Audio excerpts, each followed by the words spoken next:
Assalamualaikum warahmatullahi wabarakatuh. Alhamdulillah nahmaduhu wa nasta'inuhu wa nastaghfiruh wa na'udzu billahi min shururi anfusina wa min sayyiati a'malina. Man yahdihillahu fala mudilla lahu wa man yudlil fala hadiya lahu. أشهد أن لا إله إلا الله وأشهد محمدا عبده ورسوله. قال الله تعالى في الكتاب العزيز: أعوذ بالله من الشيطان الرجيم ومن أعرض عن ذكري فإن له معيشة ضنكا ونحشره يوم القيامة أعمى قال ربي لم حشرتني أعمى وقد كنت بصيرا قال كذلك أتتك آياتنا فنسيتها وكذلك اليوم تنسى وكذلك نجزي من أسرف ولم يؤمن بآيات ربه ولعذاب الآخرة أشد وأبقى. صدق الله العظيم. Surah Taha ayat 124 hingga 127. Alhamdulillah yang dimuliakan pengerusi karya Masjid Pertamindah merangkap calon pinang tunggal dan pinang tunggal, jawatan kuasa karya, tuan-tuan, puan-puan, ibu-ibu, bapa-bapa yang dirahmati Allah sekalian. Alhamdulillah, pertama dan selama-lamanya kita panjatkan kesyukuran kepada Allah kerana sekali lagi Allah mengizinkan kita untuk terus berada di rumah Allah yang mulia ini, untuk sama-sama kita duduk merenungi, untuk kita jadikan masjid Allah sebagai stesen untuk kita berhenti seketika, untuk kita cek, untuk kita muhasabah diri kita di dalam rangka kita melalui kehidupan dunia ini yang merupakan ladang, yang merupakan tempat untuk kita bercucuk tanam, untuk kita kutip hasilnya nanti di akhirat. Muslimin muslimat yang dirahmati Allah, malam ini saya menggantikan tempat Ustaz Yusni Makbiah. Mukadimah ayat yang saya bacakan satu peringatan daripada Allah, di mana Allah mengingatkan kita, wa man a'rada 'an dzikri, dan barang siapa yang dia berpaling daripada peringatanku. Siapa-siapa yang tak dengar apa yang Allah khabar, siapa-siapa yang ketegar, yang degil apa yang Nabi bagi tahu, siapa-siapa yang berpaling bila Allah bagi peringatan, orang sebut Quran, ini Quran kata, ini hadis kata, tapi dia ketegar, dia berpaling, dia melawan, dia ingkar cakap Allah, dia ingkar arahan Nabi sallallahu alaihi wasallam, maka Allah kata fa inna lahu ma'isyatan dhanka. Maka pertama sekali Allah kata sesungguhnya ia akan menjalani kehidupan yang sempit. Dia mungkin duit banyak tetapi hati dia tak tenang, hati dia tak tenteram. Dia mungkin duit banyak tapi Allah tarik nikmat-nikmat yang lain yang berupa anak-anak yang bermasalah, anak ramai tetapi sebahagian besar menjadi penagih dada, sebagian besar menjadi manusia yang biadab, yang tidak takutkan Allah. Allah sempitkan kehidupan dia.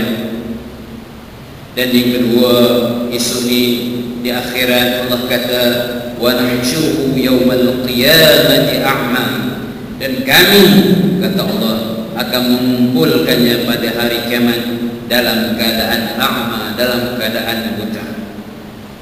Lantas dia berkata, qala rabbi, wahai Tuhanku, lima hasyartani a'ma, Mengapa engkau kumpulkan aku dalam keadaan buta? Wa qad kunta basira, padahal masa aku hidup dulu atas dunia aku dapat melihat.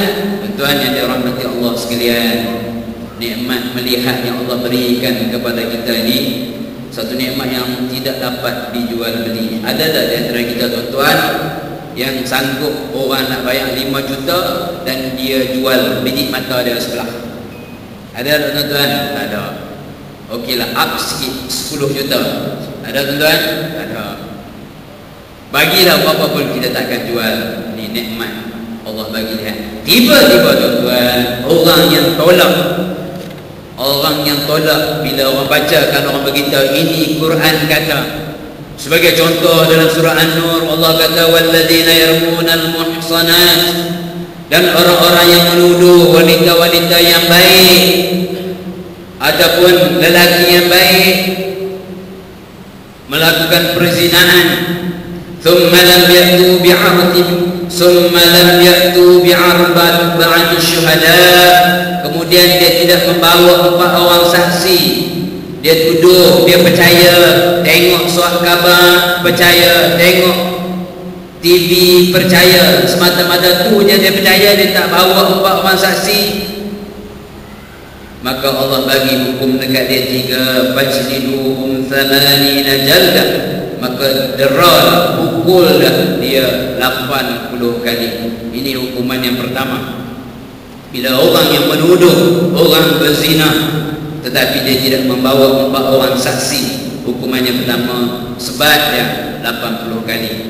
Tuan-tuan yang dirahmati Allah sekalian, orang yang minum arak pun hukuman sebat hanya 40 kali, tetapi orang yang tuduh orang berzina 80 kali. Kemudian Allah kata lagi wala taqbalu lahum syahadatan abada, dan janganlah kamu terima kesaksian mereka abada, untuk selama-lamanya. Dan yang ketiganya wa ulaika humul fasiqun, mereka itulah orang-orang yang fasik. Sangat duka cita hari ini dekat-dekat pilihan raya ni tuan-tuan, manusia mudah sungguh lupa ayat Allah ini. Senang tuduh orang buat video set dan sebagainya yang terbaru, semua orang tahu lah. Yang terbaru, saudara Mustafa Ali kena pula video seks. Bila wartawan interview isteri dia, tanya percaya ke tak percaya. Tak maaf kena sebut kan. Isteri dia kata dia tak percaya. Pasal apa? Pasal dia kata Mustafa Ali tak pernah pakai seluar dalam. Dalam video tu tunjuk Mustafa Ali pakai seluar dalam. Orang doktor ni biasa dia pakai seluar kantong kan. Isteri lebih tahu. Kita maaf lah pasal cerita. Ini tuan-tuan buka dalam Nation Insider. Saudara anak Ibrahim kita dituduh macam-macam. Sebab tak takut dengan ayat ni tuan-tuan. Tak kira lah, kalau Najib tu Razak pun, kalau orang tuduh tak bawa 4 orang saksi tuan-tuan, kena juga tuan-tuan. Sebab tu kita politik lah. Tetapi jaga batasan, jaga ayat, jaga Allah peringatkan kita. Kita kadang sibuk sangat dengan dunia ni, kita lupa kita akan diusung bawa masuk liang lahat. Masa tu barulah kita tahu bagaimana kita ni hebat tak hebat. Masa tu kita akan tahu. Jadi jaga-jaga. Allah peringatkan wa nahsyuruhu yaumal qiyamati a'ma, esok ni di hari kiamat dia akan dibangun dalam keadaan buta. Tuan, hari ni kalau mata kita tak boleh baca pun dah rasa susah dah. Tiba-tiba dibangunkan nanti di hari kiamat tuan-tuan dalam keadaan mata buta, yang kita sendiri tak tahu macam mana keadaan di padang mahsyar nanti tuan-tuan. Tiba-tiba bangun dalam keadaan Allah butakan mata kita. Orang habaq ini ayat Quran. Tiba-tiba ketegang. Memang betul dia buat ada video muka siapa angkut ayat betul. Sedangkan Allah tak terima itu sebagai bukti, sebagai saksi tuan-tuan. Tolong saya peringatkan diri saya dan tuan-tuan, jaga-jagalah. Tak kira kita ni parti cak apa pun, jaga benda-benda macam ni tuan-tuan. Tuan-tuan, perempuan yang dirahmati Allah sekalian, di dalam satu hadis, Ustaz Yusli biar sirah kan, insyaAllah sempat kita tengok sirah, tapi kita kena habis dulu hadis ni. Dalam satu hadis Nabi SAW, tuan-tuan pernah dengar hadis ni, tapi seperti biasa kita buat revision, kita penerang. Daripada Ali bin Abi Talib, katanya Rasulullah SAW bersabda, "Idza fa'alat ummati 15 khaslah halla bihal bala." Nabi beritahu, apabila umatku telah melakukan 15 macam maksiat, maka bala akan turun kepada mereka. Qila, para sahabat bertanya, "Wa ma hiya?" Apakah itu wahai Rasulullah? "Ma hiya ya Rasulullah?" Qala, maka Nabi bagi tahu, pertama, idza kana al-maghdam duwala. Perkara pertama sekali yang Nabi bagi tahu yang akan menyebabkan bala Allah akan turun kepada kita, apa dia? Apabila harta kekayaan negara hanya beredar kepada orang-orang tertentu sahaja. Yang kaya bertambah kaya, yang miskin bertambah miskin. Harta kekayaan, orang tu je dapat projek, orang tu je dapat tender, orang miskin makin miskin. Nabi beritahu perkara pertama yang Allah akan bagi bala, apa dia? Apabila harta negara hanya beredar kepada orang yang tertentu. Nak bagi duit masa bila? Dekat-dekat pilihan raya, bagi, ambil.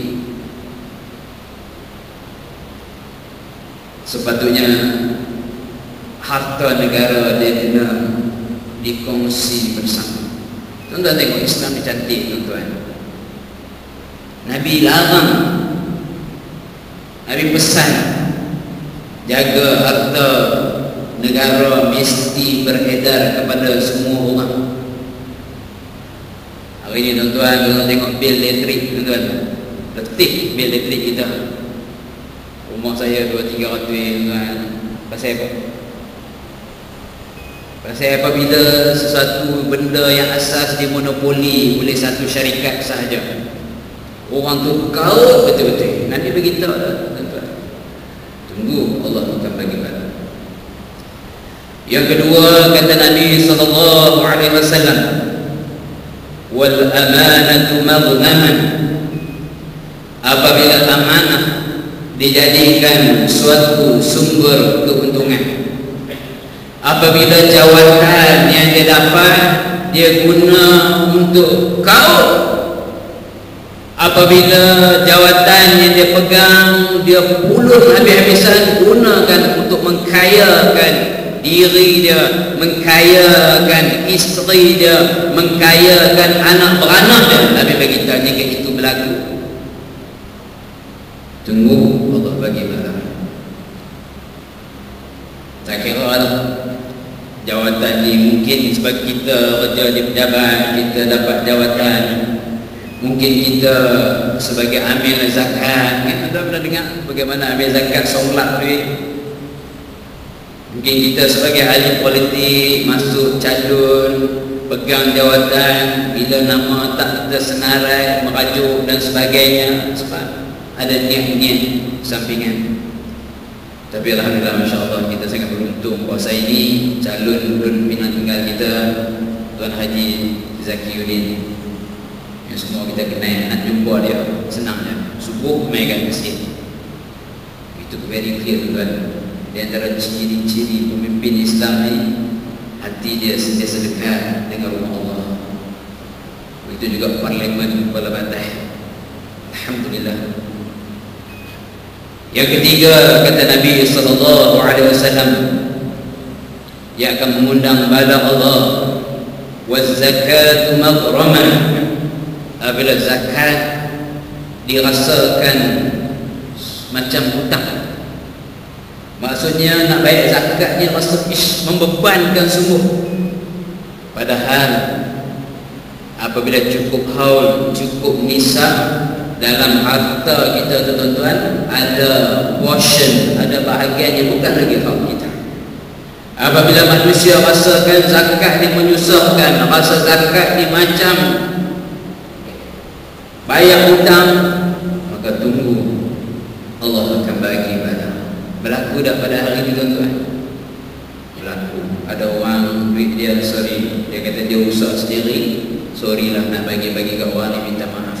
Ada orang nak berkelang zakat, terketak-ketak tangan dia, alhamdulillah, terketak-ketak berkelang juga.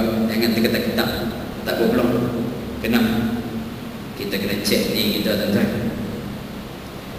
Yang keempat, kata Nabi SAW,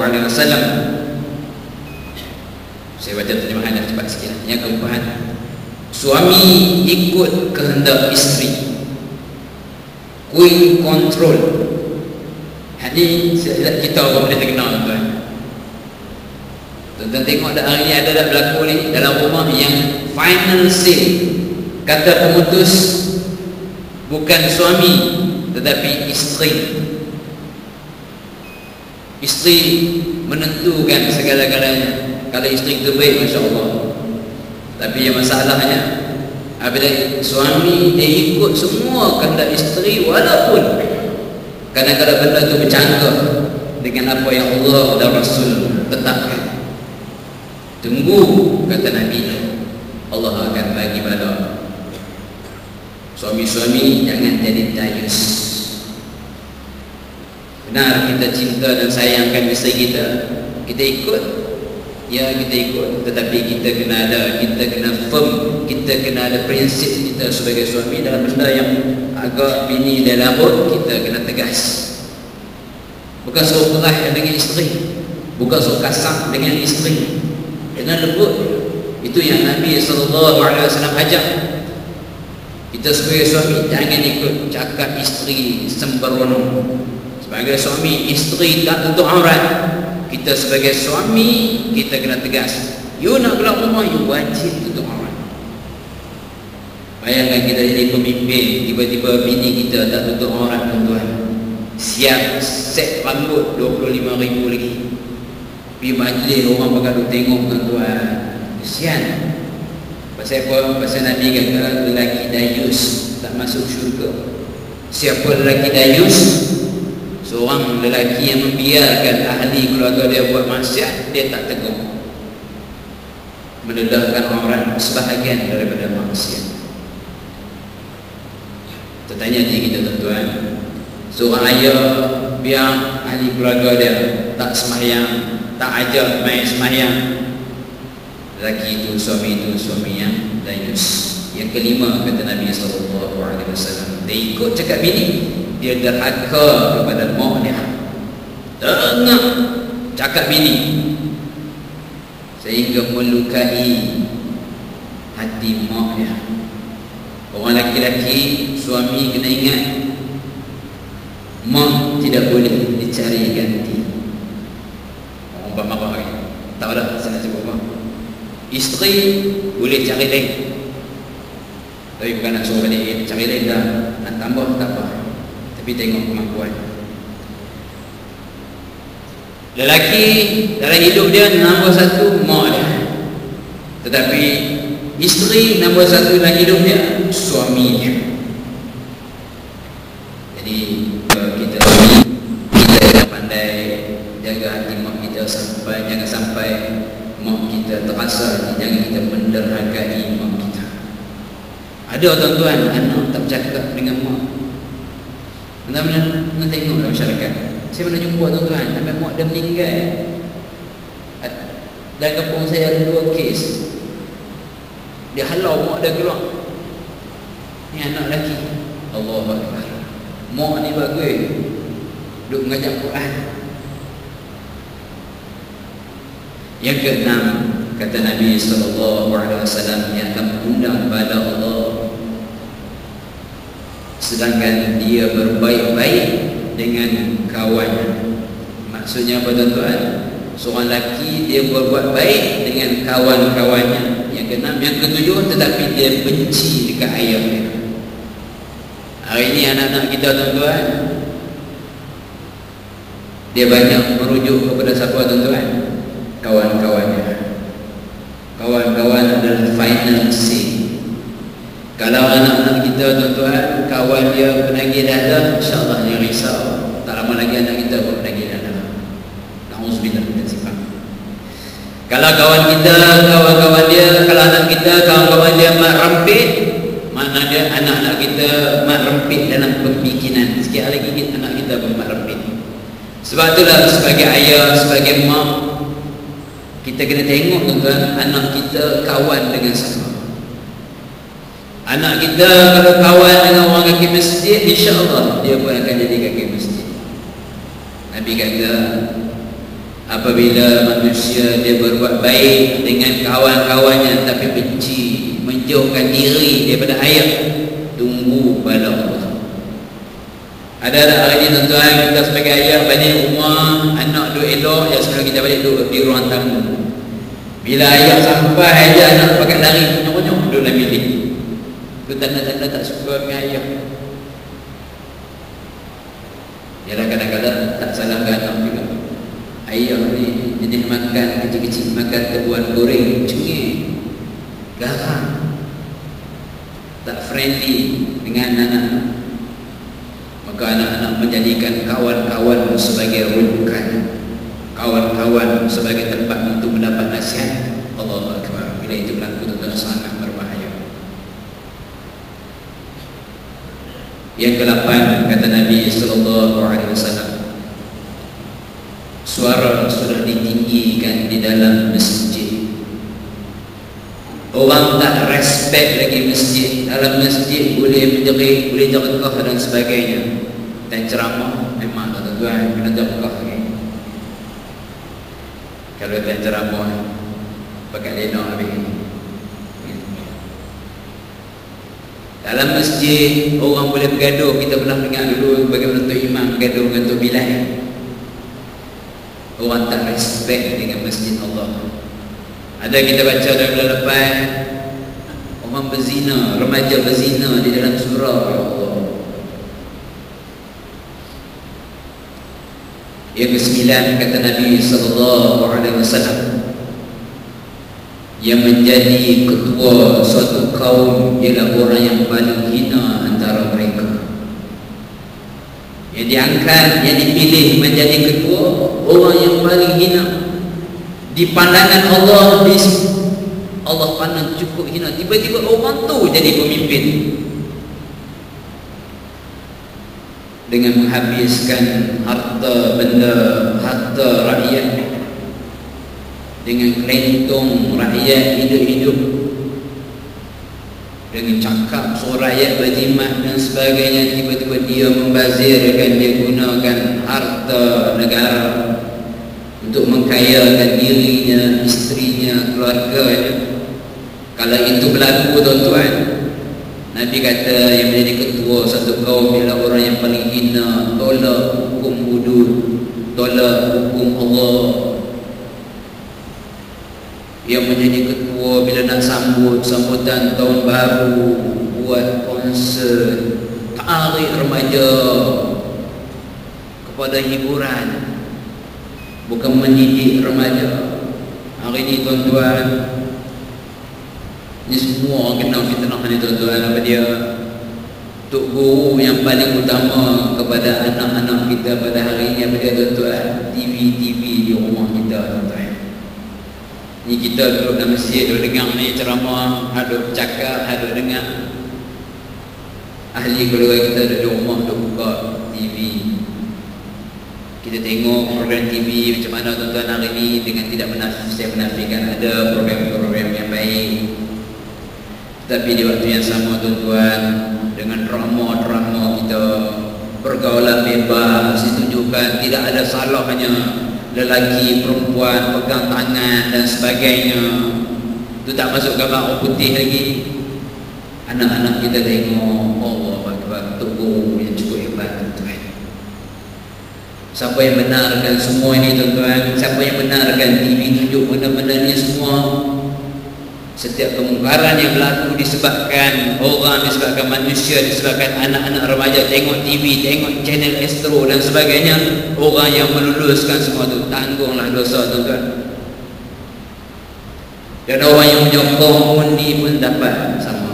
share dia tuan-tuan. Yang ke-10 kata Nabi SAW, perkara yang akan mengundang bala Allah juga apa dia? Seseorang dimuliakan, dihormati kerana ditakuti kejahatannya. Orang takut, tegur, jaga. Mungkin dia kepala gangster. Tuan, hari ini kalau kita bawa kereta tuan-tuan, tiba-tiba ada sekumpulan anak-anak muda kita naik motor, tiba-tiba lah tuan-tuan kita terselisih dengan dia, tersangkut, handle jatuh lah salah seorang. Tuan-tuan nak tunggu, jangan tunggu tuan-tuan, biar report kat balai polis. Dia tak kira lah ni mak-mak rempit ni, dia tak kira dalam perintah driver tu Pak Haji ke Pak Lebay ke, dia akan tok mati dalam tu ya tuan-tuan. Hari ni tuan-tuan, orang takut, orang hormat kerana jahat. Yang ke-11, arak diminum di merata-rata tempat. Nabi beritahu dekat kita, apabila arak diminum di merata-rata tempat, tunggu Allah bagaimana. Semalam hari ni yang paper soal khabar ni, bagaimana 5 orang mati naik motor kan, kereta mempuh, driver minum. Islam cukup hebat tuan. Malangnya hari ni apabila kita tolak Islam tuan-tuan, Islam haramkan arak. Bukan arak saja, Islam haramkan yang mudaratkan apa-apa yang Allah kata tak boleh, memang mudarat, tak payah cek lah. Tetapi amat rugi kita hari ini yang mengucap La ilaha illallah Muhammadur Rasulullah, tiba-tiba kita tolak apa yang Allah dan Rasul tetapkan. Hari ini kita nak ikut siapa tuan-tuan? Al-ulama warasatul anbiya, ulama waris nabi-nabi. Kita nak ikut insya-Allah bila selamat tuan-tuan, kita ikut ulama, bukan ikut ulama dalam semua. Kita ikut orang-orang alim. Kalau orang tanya saya, senang. Saya ikut Tok Guru Dr. Harundin, seorang yang Masya Allah, dia bangkah buat itulah, kita semua bangkah.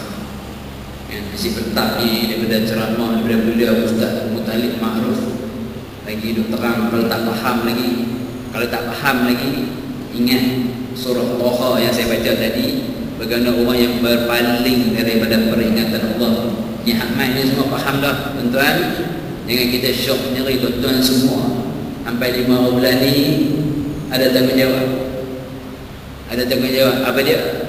Tanggungjawab tuan-tuan untuk diri tuan-tuan satu. Yang kedua, tiap orang ni kena cari 10 undi lagi. Faham tuan-tuan? Jangan kita syok sendiri. Kalau dengan kuliah syok sendiri, kita je tak cukup. Dia seorang darah 10. Ni direct selling tuan-tuan. Nabi kata, Allah SWT terpulang tuan, Marra'a minkum munkaran falyughayyirhu biyadihi. Nabi beritahu kat kita, siapa-siapa yang melihat perkara darah, dia ubah dengan tangan. 5 bulan ni insya-Allah dengan tangan kita mampu mengubahnya. Tak boleh dengan tangan, dengan lidah. Tak boleh dengan lidah. Nabi kata dengan hati. Dan dengan hati adalah selebah-lebah iman. Kalau dengan hati pun tak ada tuan-tuan, maksudnya tidak ada iman. Nabi kita dalam riwayat yang lain. Hari ini tuan-tuan, dalam konteks kita pada hari ini, kita kena pilih pemimpin yang takut kepada Allah. InsyaAllah kita selamat. Dan benda ni Allah Ta'ala akan tanya kita tuan-tuan. Yang kita tengah baca ni bagaimana Nabi pesan, Nabi peringatkan kita jaga-jaga. Kalau yang menjadi ketua orang yang paling hina antara kamu, orang yang tak takut kepada Allah, Allah akan turunkan bala. Yang ke-11 tadi apa dia tuan-tuan? Perkara yang 11 yang mengundang bala Allah, Allah diminum di merata-rata tempat. Senang tak hari ni nak dapat arak tuan-tuan? Cukup senang. 7-Eleven kita ada jual apa? Ada? Oh, itu tak ada. Itu ada balik. Saya tak nampak. Saya kata tak ada lah. Tetapi 7-Eleven di tempat yang lain buka yang dia ada. Kalau sebut lah Gonna stop is good for you. Dulu kita boleh teruk tuan kan. Tuan ingat iklan dalam TV bila masuk iklan apa? Iklan anjing sebek. Gonna stop is good for you. Pergi Langkawi tuan. Cukup senang nak beli arak. Saya kadang-kadang khusus kat Langkawi dengan kawan yang bukan Islam, dia beli, dia kata oh, bagus kan. Lepas tu dia kata boleh tak you tolong bawa sebotol kan. Tak mangkuk ayam tu yang ni kan. Arak diminum dia merata-rata tempat. Masya Allah. Islam jaga tuan-tuan akal. Arak ni dia merosak akal, dia boleh buat apa sahaja merosakkan masyarakat kita. Yang ke-12 kata Nabi SAW, apabila sutra banyak dipakai oleh orang lelaki. Ni kita duduk dalam masjid ni tak ada pakai sutra tu lah, sebab kita tak ada duit kan. Orang besar berlaku orang ni tuan-tuan, orang lelaki pakai kain sutra. Nabi kata bila itu berlaku, maka tunggu bala Allah. Yang ke-13, artis-artis wanita disanjung-sanjung. Nak tarik orang muda, panggil kubiran main, buat konsert, panggil artis-artis, panggil artis-artis wanita disanjung. Hari ni tuan-tuan tanya anak-anak remaja kita, dia kenal habis semua penyanyi. Kita hak bermain surau ni, hak dah berumur ni tak berkenal. Tapi cuba tanya kita pula, penyanyi 60-an kenal tak? Kenal berapa tu kan? Tapi artis-artis yang berubah, alhamdulillah. Yang berubah cenderung nak kepada Islam, alhamdulillah berbahaya. Kerana biasa tuan-tuan yang terlalu mahal nilainya. Dan jangan kita condemn pula orang yang berubah. Alah dulu dia pun 2 kali. Jangan tuan-tuan. Abu Sufyan tuan-tuan memimpin tentera Quraisy untuk menentang Rasulullah, tetapi Allah bagi hidayah. Salah seorang sahabat Rasulullah, masya-Allah. Yang ke-14, muzik banyak dimainkan. Muzik yang khilaf di kalangan ulama. Muzik yang dimaksudkan di sini muzik-muzik yang menghayalkan, macam lagu-lagu nasyid yang ajak orang takut kepada Allah, yang ajak orang membangkitkan semangat jihad, itu ulama kata harus. Tetapi muzik di sini muzik-muzik yang menceritakan tentang cinta, yang menceritakan tentang macam-macam lah, yang banyak dimainkan. Tunggu Allah kata. Tak payah jauh tuan-tuan, kita masuk kereta, saya buka kereta saya dengar lagu dah.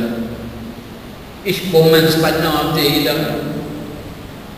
Cantiknya sepatutnya kita ni lah kereta, kita kena ada siap-siap CD ceramah agama ataupun Quran. Buka-buka ya dengan Quran. Itu yang sepatutnya pertama-tama kita orang main masjid, kita orang main mengaji. Nabi abang, apabila muzik banyak dimainkan, perkara-perkara lara yang melandaikan, yang menyebabkan manusia lupa kepada Allah, tunggu Allah akan bagi bala. Apa dia bala? Kita akan tengok tuan-tuan bala apa yang Allah akan hantar. Dan yang ke-15 kata Nabi SAW, generasi akhir umat ini melaknat generasi terdahulu. Generasi umat pada hari ini melaknat generasi sahabat. Berlaku tak pada hari ini tuan-tuan? Berlaku. Syiah sebagai contoh, sahabat-sahabat Nabi 3 orang je betul. Salman Al-Farisi, Miqdad bin Al-Aswad, seorang lagi Abu Zar Al-Ghifari. Daripada 114,000 orang sahabat Rasulullah, tiba-tiba 3 orang je yang betul. Nabi ni yang kita isytihar guru yang paling hebat, Nabi yang kita isytihar murabi yang paling berjaya, Nabi pendidik yang sangat-sangat berdaya. Apabila Syiah kata sahabat Nabi 3 orang, 3-4 orang saja yang betul, apa maknanya tuan-tuan? Maknanya Syiah kata Nabi ni bukan pendidik yang baik. 114 orang sahabat yang Nabi didik, 3 orang yang betul.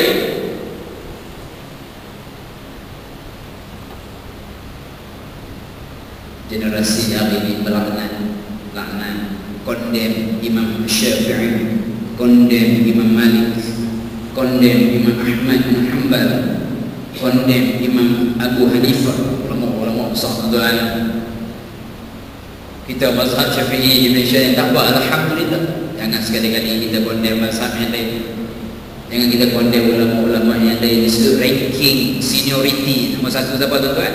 Imam Abu Hanifah. Nombor 2 Imam Malik. Nombor 3 Imam Syafi'i. Nombor 4 Imam Ahmad bin Hanbal, mazhab Hanbali. Hari ini di Mekah, Madinah. Generasi awal condemn ulama-ulama generasi awal. Generasi akhir ni condemn. Nabi kata jika itu berlaku, tunggu pada Allah. Apa dia pada Allah? فَلْيَرْتَقِبُوا عِنْدَ ذَلِكَ رِيحًا حَمْرًا. Nabi kata jika itu berlaku, hendaklah mereka menunggu pertama angin merah, angin ahmar. Angin ahmar ataupun kena stroke. Bangkit pagi nak pegang terus gigi, nak gosok gigi tiba awal lembek tangan, paralyzed sebelah, lumpuh sebelah. Bala Allah tu Nabi Ahmad. Itu yang pertama. Yang kedua, au khasfan, Allah bagi gempa bumi. Berlaku dah pada hari ini tuan-tuan? Berlaku. Tsunami itu berpunca pada gempa bumi. Allah selisihkan sikit je, terus ombak laut, air laut naik tinggi, terus Allah hantar gempa bumi. Hari ini kerap kita dengar, kita baca, kita tengok surat khabar. Dan yang ketiga kata Nabi SAW, au maskhan, Allah tukar rupa mereka menjadi rupa binatang. Had nombor 1 tadi berlaku dah. Had nombor 2 gempa bumi berlaku dah. Nombor 3 ni tak apa nak berlaku ni. Tapi ulama-ulama hadis kata ini pun ada 2 pandangan. Apa maksud Allah tukar wajah dia jadi wajah binatang? Pertama, memang tukar sungguh. Mangkit pagi tengok muka awak muka monyet. Mangkit pagi tengok awak, ish, lahat ni duk nampak lah sangka, duk nampak lah lori, muka khinzir. Yang kedua, ulama kata juga Allah jadikan perangai dia perangai binatang. Berlaku tak pada hari ini tuan? Berlaku. Ayah rogol anak sendiri. Di sekolah tingkatan 1, seorang kawan report kat cikgu, 3 orang pakat ukui siap ambil gambar buat dalam YouTube. Perangai binatang. Tolak syariat Allah, main-main hina ulama, siap modify gambar ulama. Gambar Tok Wu ni Aziz tengah duk makan jilat jari, dia letak sebelah gambar khinzir duk jilat pinggan. Ish, awak jadi metro main tu. Nabi kata itu bala, perangai jadi perangai binatang. Banyak lagi lah kalau kita nak cerita tuan-tuan. Inilah 15 perkara yang Nabi SAW peringatkan kita sungguh-sungguh.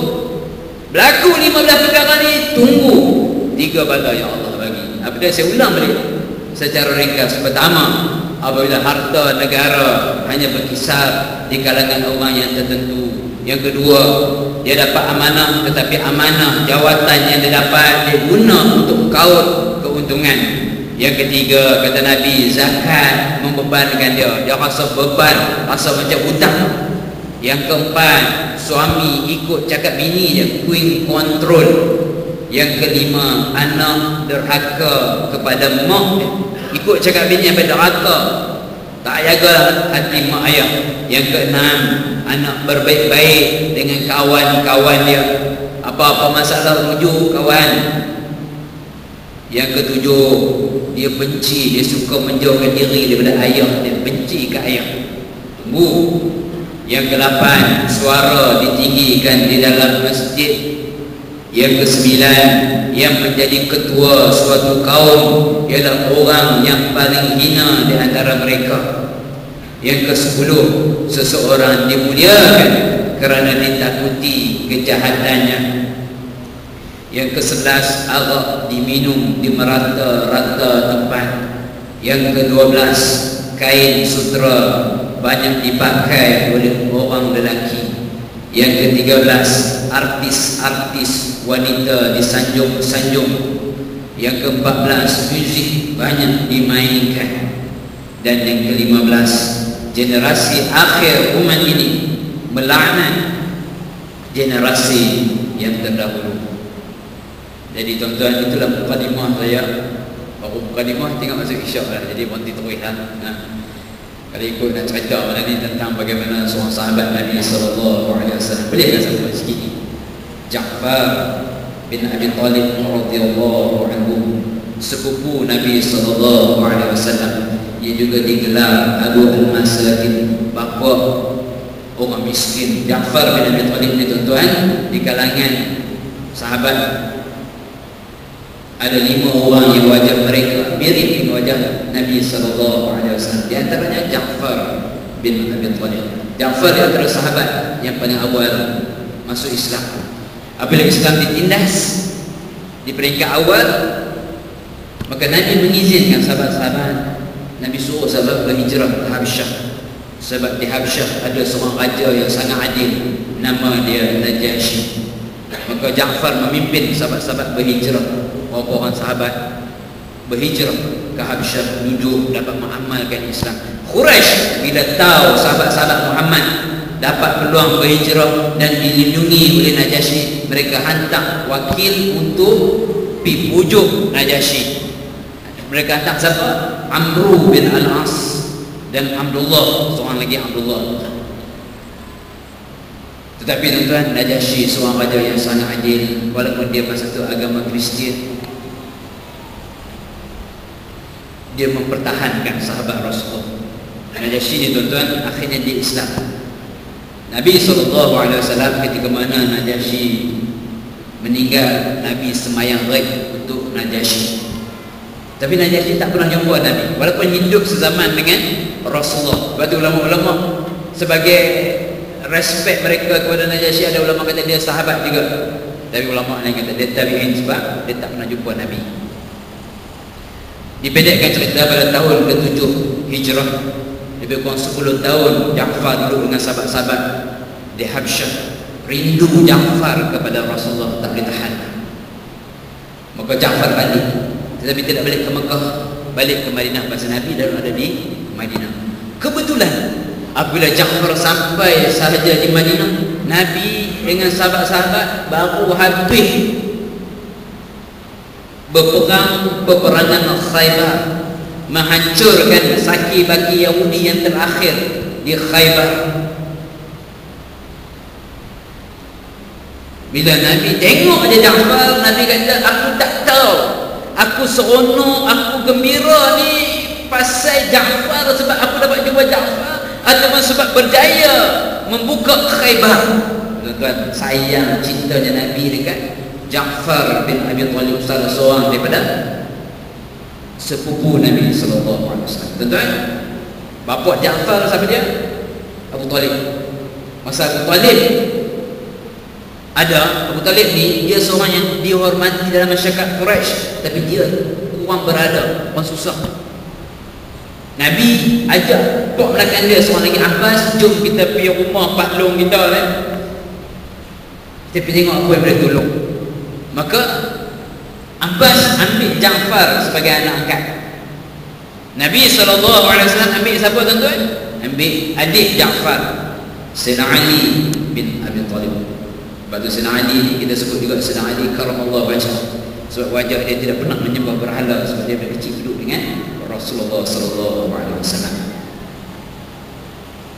Nabi kata, aku tak tahu aku gembira ni sebab aku jumpa Ja'far ke, ataupun kerana baru balik berjaya membuka Khaybar. Lepas tu tuan-tuan, hari ni Israel kata, kami tercium-cium bau tulang belulang datuk nenek kami di Khaybar. Khaybar ni di mana hari ni? Madinah. Israel kalau ada peluang dengan Madinah sekali dia nak tawan. Bermula daripada Mekah. Kita hari ni boleh hisap rokok, boleh tolong Israel lagi.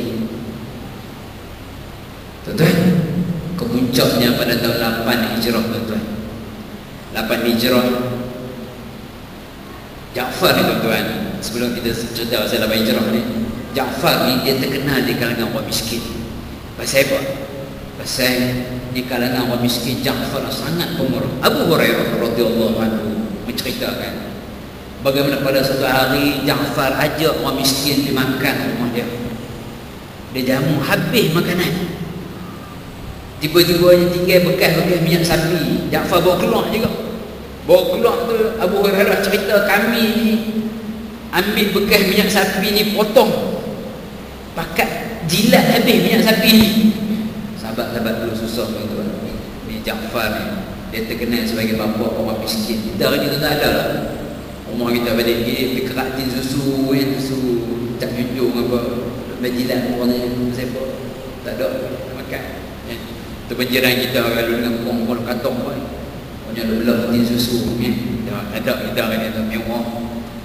Tetapi jangan kemewahan kita sampai kita tak nampak kebenaran itu sebagai kebenaran. Itu yang kita doa, Allahumma arinal haqqa haqqan warzuqna ittiba'ah wa arinal batila batilan warzuqna ijtinabah. Ya Allah, tunjukkanlah kebenaran itu sebagai kebenaran dan bagi kekuatan kepada kami nak ikut kebenaran. Tunjuklah kebatilan itu sebagai kebatilan dan bagi kami kekuatan untuk menolak kebatilan itu. Hari kita doa semua tuan-tuan. Pasal apa hari ni ramai orang kesiangan. Dia baca aja sahih khabar, terus dia percaya. Dia tengok itulah benar. Dia tengok orang alim, dia tengok ulama, dia tengok tok guru, ni kaki kelentong. Allah kesian tuan-tuan, dia tak masuk. Allah tak makbulkan doa tadi untuk dia tuan-tuan. Balik kepada Ja'far tadi tuan-tuan. Pada tahun ke-8 Hijrah, tahun tu Nabi berehat sikit, Nabi hantar utusan kepada kerajaan-kerajaan luar, Rom, Parsi dan sebagainya. Nabi memutuskan ke kota Bushrah, di satu kota, kepada gubernur Rom yang bernama Syurahbil. Nabi utus seorang sahabat untuk bawa surat Nabi sebagai dakwah kepada gubernur Syurahbil.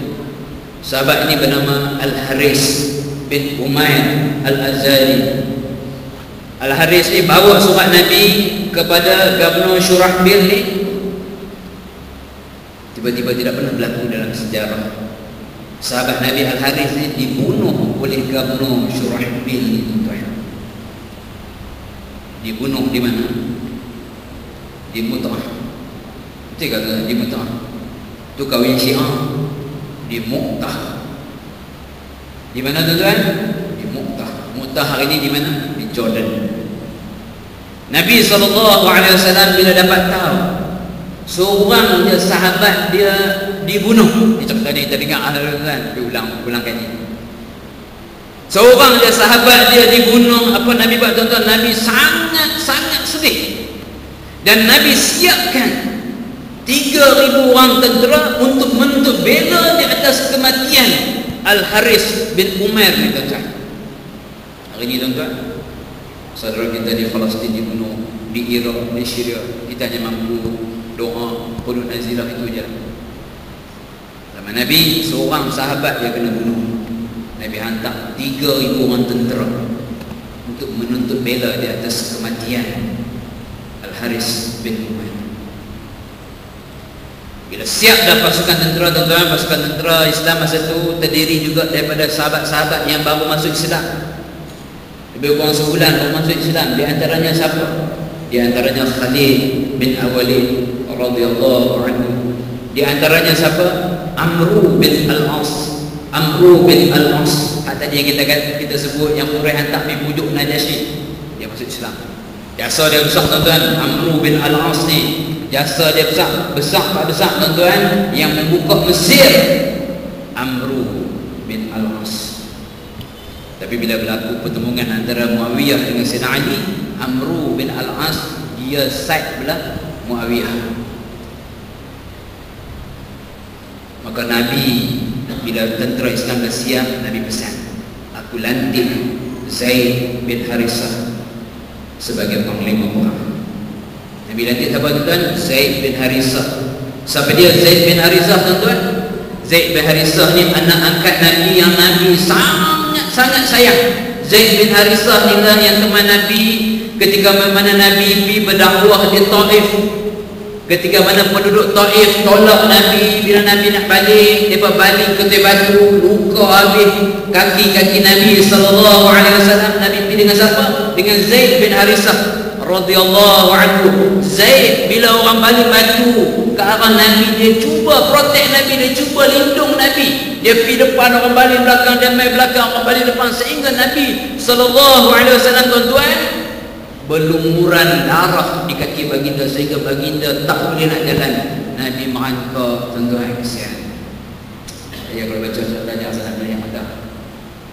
Tiba-tiba kita hari ini tuan-tuan, orang hina ulama, orang hina hukum Allah, orang hina hukum hudud, kita boleh kata dia betul lagi, kita boleh sokong dia lagi, kita boleh bangkah lagi. Zaid bin Harisah melindungi Nabi SAW di dalam peperangan Mu'tah ni tuan-tuan. Nabi lantik Zaid menjadi panglima dan Nabi pesan, andai kata Zaid gugur, tempat dia adalah diganti oleh Ja'far bin Abi Talib yang kita sebut tadi. Siapa dia Ja'far tuan-tuan? Sepupu Nabi SAW. Ya, Nabi sangat sayang juga tuan-tuan. Dan Nabi kata kalau Ja'far gugur, tempat Ja'far hendaklah diambil alih oleh Abdullah bin Rawah. Abdullah bin Rawah, panglima Ansar yang sangat gagah berani, juga penyair Nabi SAW. Dan Nabi kata, ada kata Ibnu Rawah gugur, maka kamu syura, kamu lantiklah seorang untuk menjadi panglima perang.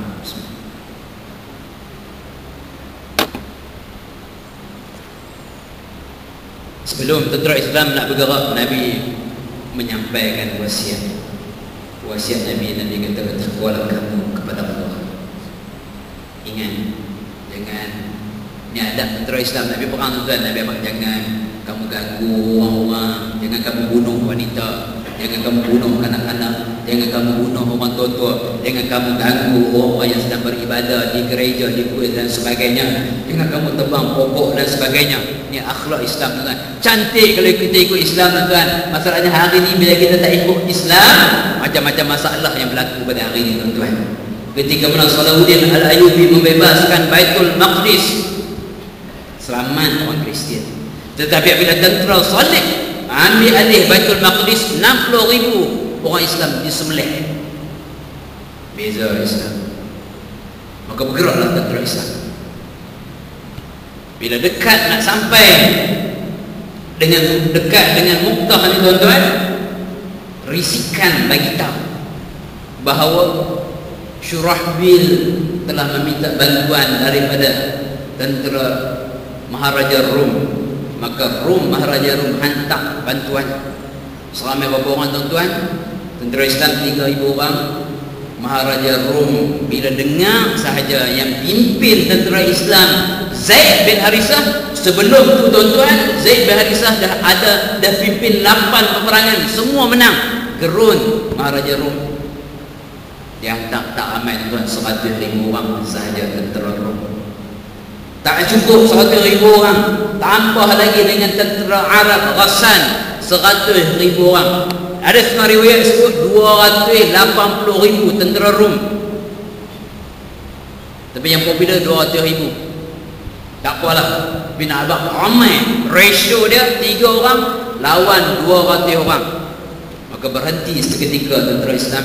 Zaid bin Harisah panggil syura. Ada di kalangan tentera Islam yang keluar suara. Ramainya tentera Rum, sikitnya tentera Islam. Khalid bin Walid sebenarnya orang Islam itu, bila dia dengar percakapan, ada percakapan yang sebut terus dia bangun, dia kata ramainya tentera Islam, sikitnya tentera ni orang yang berjiwa besar tuan-tuan. Orang yang nak berjuang tuan-tuan, kita tak takut kalah. Apabila kita letakkan itu pemilihan kita tu atas dasar apa yang Allah dan Rasul pilih, walaupun kita kalah, kita menang di sisi Allah. Tidak ada istilah kalah. Orang yang memegang Al-Quran dan Sunnah, dia sentiasa menang di sisi Allah. Khalid bin Walid kata ramai tentera Islam. Tuan-tuan, dalam peperangan Mu'tah ni, Khalid dia bawa 8 bilah M16. Nah, M16 ni dia bawa 8 bilah pedang. 7 pedang dia patah dalam peperangan Mu'tah. Ini Khalid bin Walid ni tuan-tuan. Last sekali bangunlah seorang manusia yang bernama Abdullah bin Rawahah radhiyallahu anhu. Bangun Abdullah bin Rawahah, dia menyampaikan pidato dia yang cukup terkenal, yang cukup hebat. Abdullah bin Rawahah kata, wahai saudara-saudaraku sekalian, wahai saudara-saudara musliminku sekalian, yang kita keluar mencari, yang kita benci, inilah yang kita keluar mencarinya, yaitu mati syahid. Kita berperang menentang musuh bukan kerana bilangan tentera yang ramai, bukan kerana kelengkapan tentera yang lengkap, bukan kerana kecanggihan teknologi yang kita miliki. Itu aku kata. Tetapi kita berperang kerana agama ini. Kita berperang kerana Islam yang Allah muliakan dengannya. Kita berperang kerana Allah. Wahai saudara-saudaraku sekalian, bergeraklah. Kita mencari di antara dua kemenangan, sama ada kita menang ataupun kita syahid. Lepas aja Abdullah bin Rawahah sampaikan pidato dia dengan penuh semangat tuan-tuan. Terus tentera Islam semua sepakat. Sebab masa tu ada juga cadangan yang kata hantar wakil balik tanya Nabi nak buat apa. 200,000 dah tunggu. Cerita kalau guna logik otak tuan-tuan, pi kira lenyai lah. Lepas tu tak semua benda tuan-tuan kita boleh upak dengan logik. Lepas tu saya bagi contoh, kalau kita guna logik lah tuan-tuan semua benda, kita jangan makan ayam, kita makan kucing. Sebab kucing duduk atas rumah. Ada orang siap bagi mandi lagi kucing, buat shampoo, buat sabun. Ada orang bagi mandi ayam tuan. Ada orang ayam serama apa, tu pun percik-percik tak shampoo kan. Yang tambah ayam kampung lagi tak ada orang ni, siap patuk najis lagi. Hak tu lah raya pakat legal, hak tu yang sedap. Ada orang bersembelih kucing kan. Tak semua benda kita boleh guna logik akal tuan-tuan. Allah SWT. Kemudian tuan-tuan, tentera Islam terus sepakat, maka bergeraklah tentera Islam yang dipimpin oleh Zaid bin Harisah. Tuan-tuan, Nabi SAW duduk di Madinah. Nabi dibawa live secara langsung oleh malaikat Jibril tentang apa yang berlaku di Mu'tah di Jordan ni. Ini ada Universiti Mu'tah kat Jordan, tempat perangan ni. Ada Universiti Mu'tah, ada anak-anak kita mengaji sana. Nabi dibawa, Nabi cerita kat sahabat-sahabat. Sekarang ini Zaid bin Harisah sedang memimpin. Zaid bin Harisah dengan beraninya mengempuh musuh, memenggal kepala musuh. Tiba-tiba air mata Nabi SAW mengalir. Nabi menangis. Nabi kata, Zaid telah gugur sebagai syuhada. Nabi sayang kat Zaid ni tuan-tuan. Anak angkat dia tuan-tuan, daripada kecil Nabi bela. Sehingga Aisyah radhiyallahu anha ceritakan sayang tak sayang Nabi dekat Zaid ni. Pernah satu ketika Zaid bermusafir balik lama, banyak hari Nabi tak jumpa. Tiba-tiba Nabi duduk dalam rumah, Nabi dengar suara Zaid. Nabi keluar, pergi buka pintu lagi, Nabi tak pakai baju, peluk Zaid. Aisyah kata itulah pertama kali dan kali terakhir aku melihat Nabi dalam keadaan macam tu, tak pakai baju. Sayang Nabi dekat Zaid bin Harisah. Hak orang Nabi sayang tu, Nabi duduk seruduk depan sekali. Oh, ini kalau perang tuan-tuan, prebek sila jalan, sarjan sila kan. Hak yang pangkat besar bagi arahan pada jauh kan. Sahabat Nabi dah. hak panglima perang di depan, syahid Zaid bin Harisah. Nabi menangis, Nabi menangis. Kemudian Nabi kata, sekarang bendera Islam dipegang oleh Ja'far bin Abi Talib radhiyallahu anhu. Ja'far juga dengan berani mampu musuh. Tiba-tiba Nabi beritahu, tangan kanan Ja'far dipotong. Ja'far pegang bendera dengan tangan kiri. Nabi beritahu lagi, tangan kiri Ja'far juga dipotong. Ja'far kepit bendera dengan kedua-dua pangkal, barunya Ja'far jatuh. Abdullah bin Umar radhiyallahu anhu, anak Sayyidina Umar, juga terlibat dalam peperangan ini. Dia cerita, kita buka dalam Sahih Bukhari, diceritakan. Dia kata, kami tengok Ja'far bin Abi Talib, bahagian depan dia ni sahaja ada 90 liang tetapkan luka-luka. Masya Allah tuan-tuan. Dalam riwayat yang lain, Ja'far sebelum Allah ambil nyawa dia, dalam keadaan dia dah kena macam tu tuan-tuan, sahabat-sahabat bawa ayam dekat dia. Bismillahirrahmanirrahim. Sahabat-sahabat bawa ayam pergi nak bagi kat Ja'far. Ja'far kata, anak shaim, aku sedang berpuasa. Sahabat-sahabat kata, lepas perang nanti puasa dah, sekarang buka puasa tengah perang. Ja'far kata, dia tak tunjuk dengan tangan-tangan tak ada lah. Lah, aku nak buka puasa di syurga Allah. Allahu Akbar. Dan Allah makbulkan. Alamak, lepas tu dia syahid tuan-tuan. Ketika mana roh Ja'far dibawa ni tuan-tuan oleh malaikat, Ja'far minta dekat Allah, ya Allah, izinkan aku nak bagi salam kepada Rasulullah sallallahu alaihi wasallam. Sayang dia dekat Rasulullah sallallahu alaihi wasallam. Dan Allah makbulkan. Maka malaikat-malaikat mengiringi roh Ja'far. Sahabat-sahabat masa dulu ada di Madinah, dan Ja'far bagi salam kepada Rasulullah, dan Nabi jawab salam, dan sahabat-sahabat dengar. Sahabat-sahabat bila dengar Nabi bagi salam, dia tunduk sebagai respect sahabat-sahabat kepada Rasulullah sallallahu alaihi wasallam. Dan Nabi bagi tahu dekat sahabat-sahabat, aku nampak Ja'far, Allah gantikan dua tangan dia yang kudung dengan dua sayap yang Ja'far gunakan untuk apa? Untuk terbang di dalam syurga Allah. Masya Allah. Dan Nabi kata, sekarang tentera panglima perang diambil alih oleh siapa? Abdullah bin Rawaha. Tadi ceramah dah kan? Tadi pidato dah kan? Dia cakap serupa bikin. Ini takut tu, ada ceramah ni dia takut kan? Kadang kita cakap kan, kita ni tak buat. Allah sebut dalam surah As-Saff, ya ayyuhallazina amanu lima taquluna ma la taf'alun. Wahai orang yang beriman, mengapa kamu mengatakan apa yang tidak kamu lakukan? Kabura maqtan indallahi an taqulu ma la taf'alun. Sangat besar kebencian di sisi Allah orang yang mengatakan apa yang mereka tak buat. Subuh rakyat jimat cermat, bayar bil saja setahun juta tuan.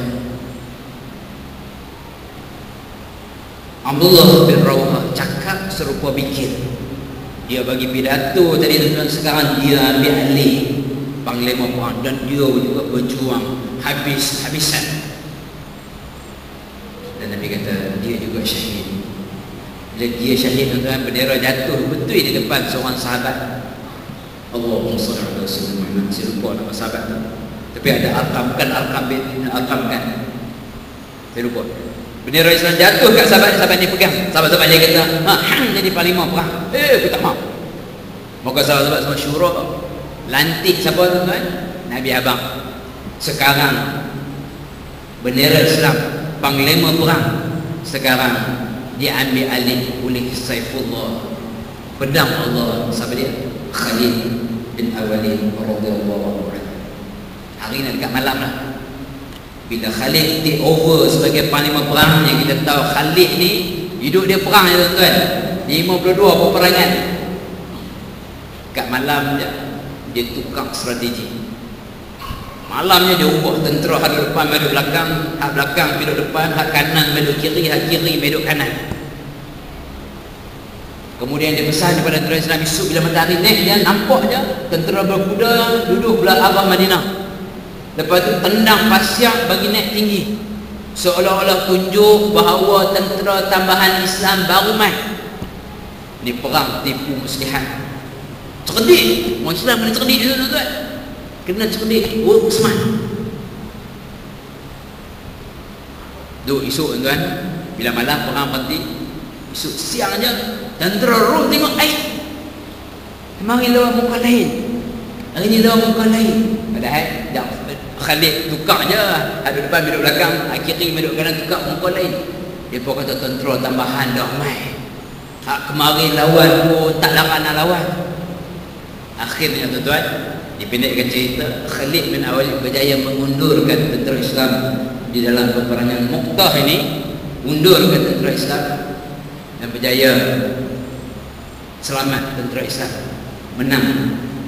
Di dalam peperangan Mu'tah ni tuan-tuan, tentera Islam berapa orang? 3. Tentera Rom campur semua 200,000. Berapa orang tentera Islam yang syahid? 12 orang sahaja. 12 orang sahaja yang syahid tuan-tuan.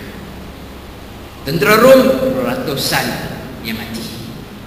Sebab itulah bila kita yakin dengan Allah tuan-tuan, bila kita buat kerja di Islam, kita kena ikhlas kepada Allah. Kita kena buat kerja betul-betul tuan-tuan. Kita sebenarnya menang di sisi Allah.